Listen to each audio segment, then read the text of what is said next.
Hello and welcome back to the Stronger Than Steel podcast. My name is John Kier and with me as always is my co-host Austin Davidson. Heyo. It is Season 1, Episode 8. Today we're going to be previewing the Steelers' Week 13 matchup against the visiting New York Giants. That game is Sunday at 4:25 p.m. Just a quick note about that. The Steelers are 6-5, having previously won their last two games. The Giants have come in winning their last 6 games, including a win over the lowly Cleveland Browns last week. You had some things you wanted to mention before we got started here, Austin. There's a weird thing happening with Steelers right now. Antonio Brown is being asked to be called Ronald, and when asked why, he said it was a secret, so that was just weird. And then also, an interesting fact of this game is that Giants tight end Will Tye graduated from Stony Brook, the college I currently attend. And while I didn't go to school with him, he graduated the year before I got there. See any pictures of him or trophies from him? No. And also, last week, I apologize. Shout out to the offensive line. They gave up no sacks and no quarterback hits against the Colts and won the offensive line of the week.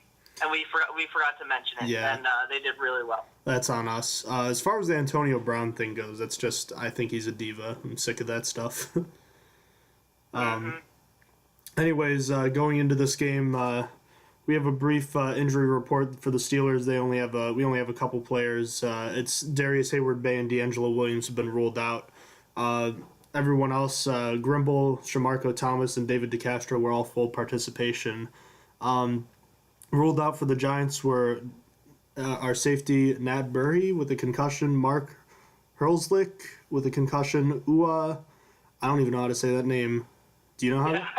The Giants need to get people with easier names. And then Justin Pugh, their offensive guard.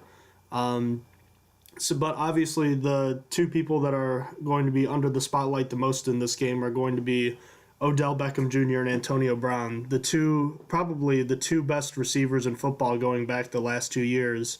Both of them have 33 touchdowns since the start of 2014 when Odell Beckham joined the NFL, and that's the most in football.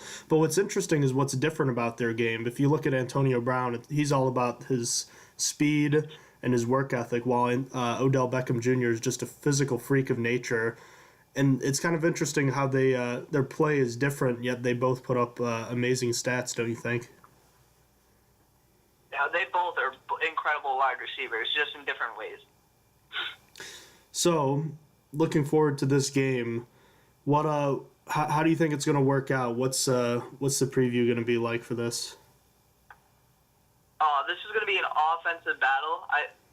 This game needs to be won by our offense, specifically the pass game. The defense has been good the last 2 weeks, but that's been against the Colts and the Browns, so not really highly respected teams. This is a whole new ball game where the Giants have 3 good receivers, including the one that comes up in the same conversation as Antonio Brown, as we just said, Odell Beckham.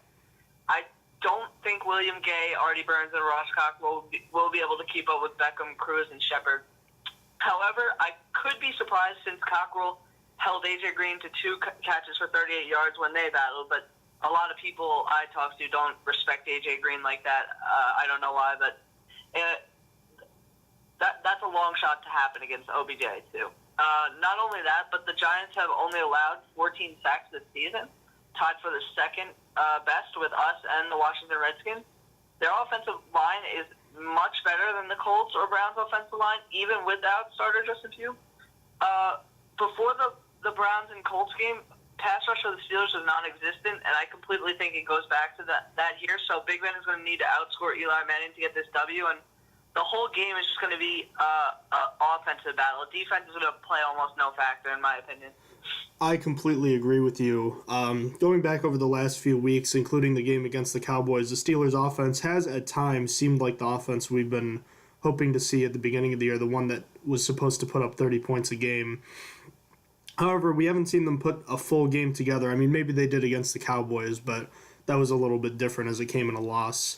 The last 2 weeks, we've seen the Steelers move the ball almost at times like effortlessly, you think, at some point, whether it's been through the air or on the ground, specifically with Le'Veon Bell, but they haven't had a full offensive performance since they played the Chiefs way back in Week 2. I'm not going to expect a performance like that this week because the Giants, although they have statistically a middle-of-the-road defense, their rushing defense is what sticks out for them. Currently ranked at number 5 in the entire National Football League, it's going to be hard to run the ball against them. So this is going to be put on Ben Roethlisberger and the Steelers' offense through the air if they want to win this game. I expect the Steelers to try to use their passing game to try to open up the running game because I don't think they'll be able to win without said running game. So expect Le'Veon Bell to be split out wide early and often during the game. I also expect Sammy Coates to hopefully maybe make a return in this game, as the Steelers may try to throw the ball deep a little more, but I think it's not going to be smooth sailing as far as running the ball goes, so they're going to have to throw the ball if they want to win offensively. Defensively, the Giants are a very unbalanced offensive team.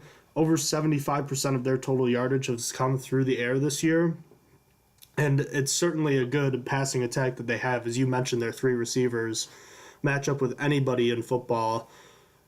I really don't know how the Steelers are going to cover one of them, let alone 3 of them. As you said, I don't think the Steelers have the personnel that's going to be needed to stop them. I think the best bet is to try to shadow OBJ and hope that the other 2 don't beat you, which easier said than done. But speaking of OBJ, how do you think the Steelers are going to try to slow him down? I think. Well, I don't agree with it. I think they're going to put him in double coverage, and most people would want him in double coverage, but I think that the Steelers' defenders are so bad that they're going to get burnt anyway. So I think it should be useless. I'm sure they'll have a safety sticking towards his side all the time, just watching out that specifically, like, watch out for OBJ. I don't know who's been named the person shadowing OBJ. I'm guessing it's Artie Burns, but they're going to be like, watch out, help Artie Burns a little bit. That's what I think. But what do you think is going to happen? Do you think they're going to have someone follow him around, or do you think they're going to just like stick one guy on one side and kind of like whatever side he's on? Because I think usually they have someone follow him around. Usually, that's usually what they do, don't you think? Yeah, I think that's what they do. I think they'll put one player to shadow him. Neither Cockrell. I don't expect William Gay is mostly a slot cornerback at this point in his career, so it's going to be either Cockrell or Artie Burns most likely. I think Artie Burns is the better option just because I think he matches up with Beckham a little better as far as physicality goes. We all know Ross Cockrell isn't a physical cornerback, and I see Odell Beckham Jr. licking his chops at the thought of getting the chance to go up against Ross Cockrell. I just think that if you play Cockrell against Beckham Jr., Beckham's just gonna completely out physical him at the line of scrimmage. He'll get up over top of him a few times, and I think he'll just beat him inside a lot. While Burns is still I feel like Artie Burns will get burned a lot himself. At the same time, I feel like he's not gonna give up those short underneath routes that can still be made as easily as Cockrell will, just because of the fact that Artie Burns is a bigger and more physical player. How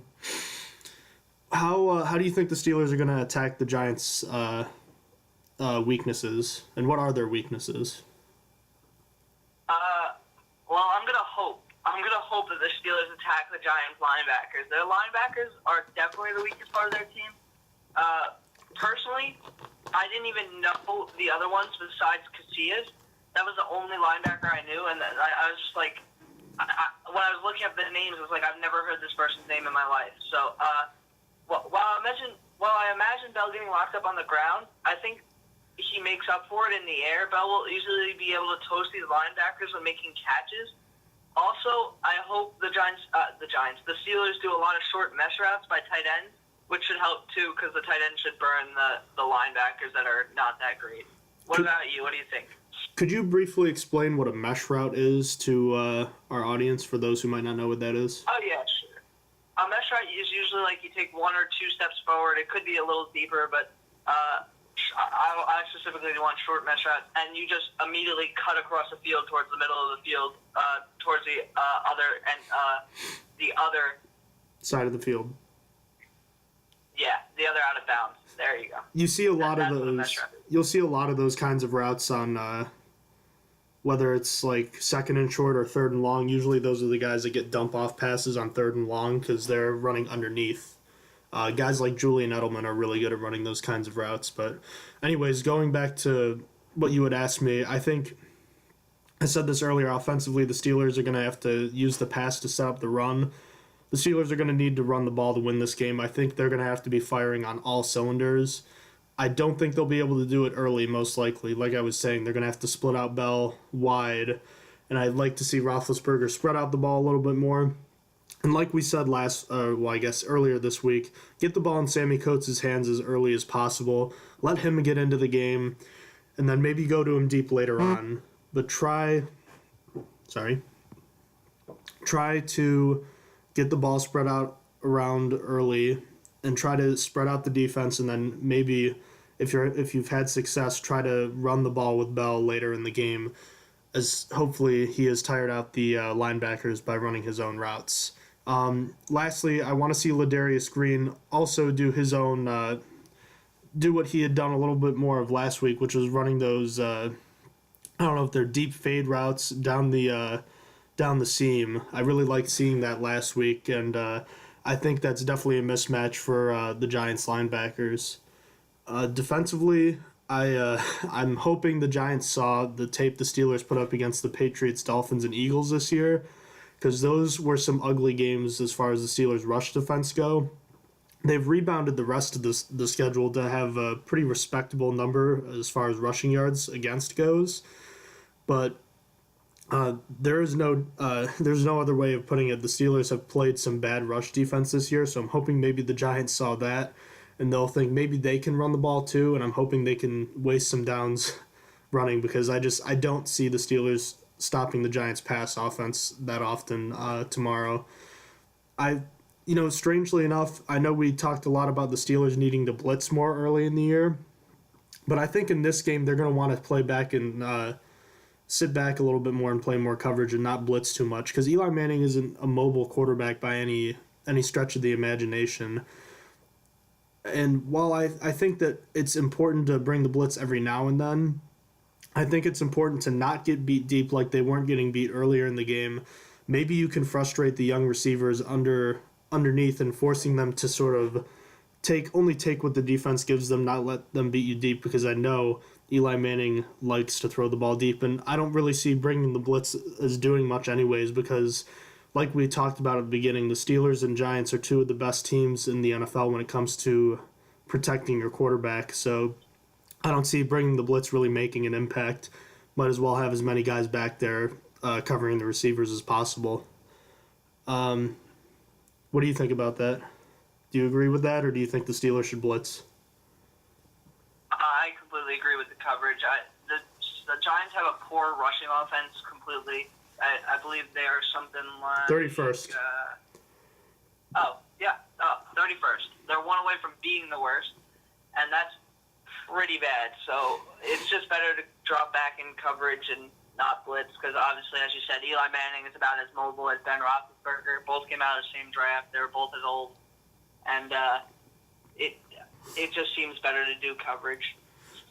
Yeah, normally you would think you'd want to go after the immobile quarterback, but not with the Steelers pass rush. I see them, they might get a sack or two, but I really don't see, even bringing the blitz would not be that effective. So don't leave the DBs stuck one-on-one against those dangerous receivers.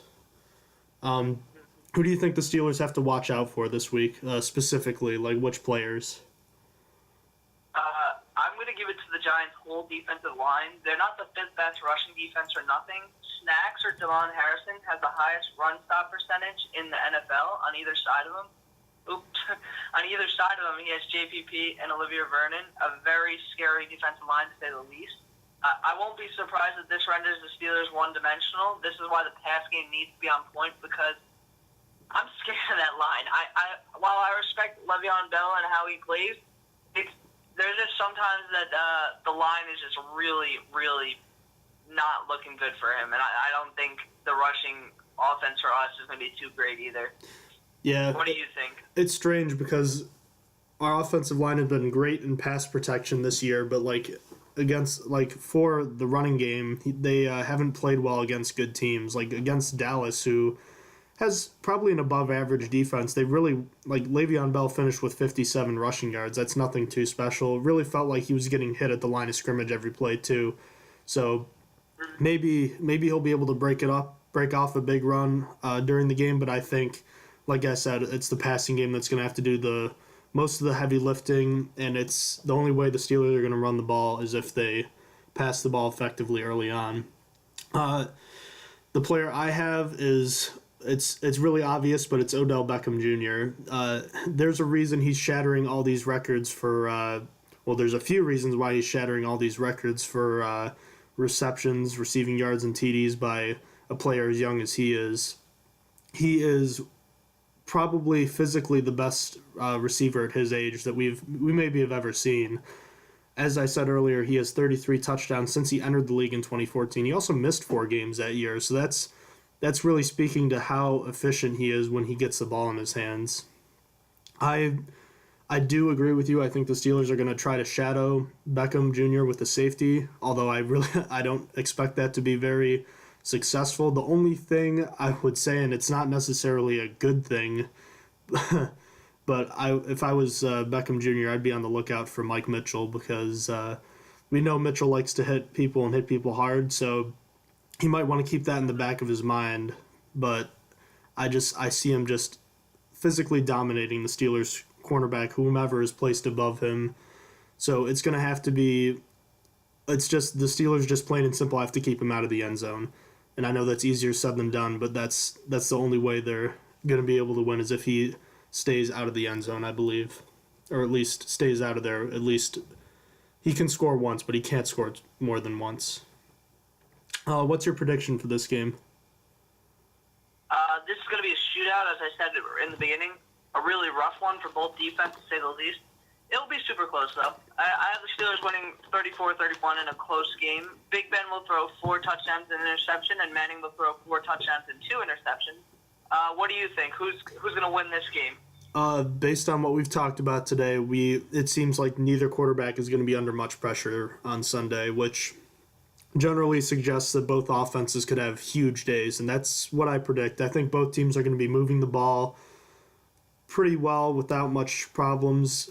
They may run into some problems in the red zone, as the Steelers had a few weeks ago, but I think Le'Veon Bell is going to be the difference in this game. As he scores twice, once on the ground and through the air, he might not have those eye-popping stats on the ground like he has the last 2 games, but I think he's going to play well enough to put the Steelers over the edge. I think Ben Roethlisberger will play another clean game at home like he has most of this season. I think he'll throw for 3 more touchdowns.